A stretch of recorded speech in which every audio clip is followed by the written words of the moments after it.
মহাজন কি বলেছে? মা স্বর্গ পিতা ভগবান। যদি স্বর্গ ভগবানকে যদি আমাদের ঘরে থাকে, তাহলে কেন আমরা বাইরে তীর্থ করতে যাই? কারণ ভগবান তো আমাদের ঘরেই আছে, আমার তো বাইরে যাওয়ার কোনো প্রয়োজন নেই। কিন্তু এই যে বাইরে তীর্থ করতে যাই, লক্ষ লক্ষ টাকা খরচ করে, সেখানে আমরা কি পাই? জল, পাথর, পাথরের মূর্তি। তারা কিন্তু আমার সঙ্গে কথা বলে না। কে কথা বলে? আমার গর্ভধারী মা। কে কথা বলে? আমার বাবা। সেজন্য মহাজন বলেছেন মা স্বর্গ পিতা ভগবান। মা বাবার সেবা যত্ন করলে কোথাও যেতে হয় না। তীর্থস্থান আমাদের ঘরেই আছে, আমরা বুঝি না। তোর সঙ্গে আমরা যারা গুরু আশ্রিত হয়েছি, দেখবেন কেউ রাম ঠাকুর, কেউ অনুকূল ঠাকুর, কেউ গুরু, কেউ সাফাই। কিন্তু আসল গুরুকে আমরা একবার তাকাই না। আসল গুরু হচ্ছে আমার গর্ভধারী মা। এই মায়ের মতো ত্রিভুবনী গুরু কেউ নেই, এবং মায়ের মতো ভালোবাসা ত্রিভুবনী কেউ দিতে পারবে না। মা বাবা যখন বয়স হয়ে যায়, তখন তাদেরকে মধ্যে আপনারা শ্রদ্ধা করে বার করে চলি। কিন্তু এই কথা বুঝি না, কার জন্য পৃথিবীতে এসেছি।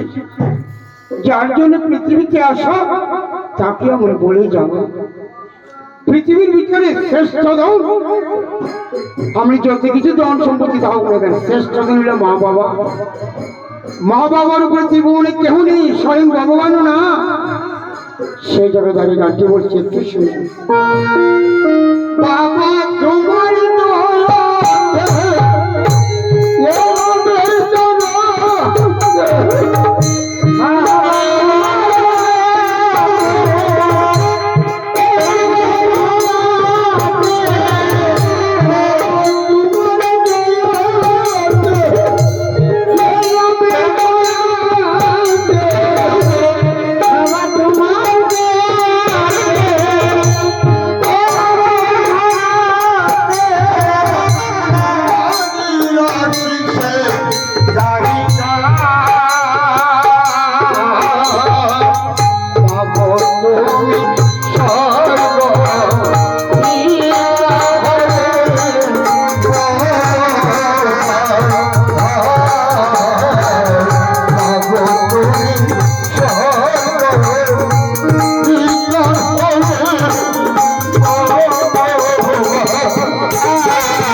যদি কেউ কষ্ট দে মাতা পিতা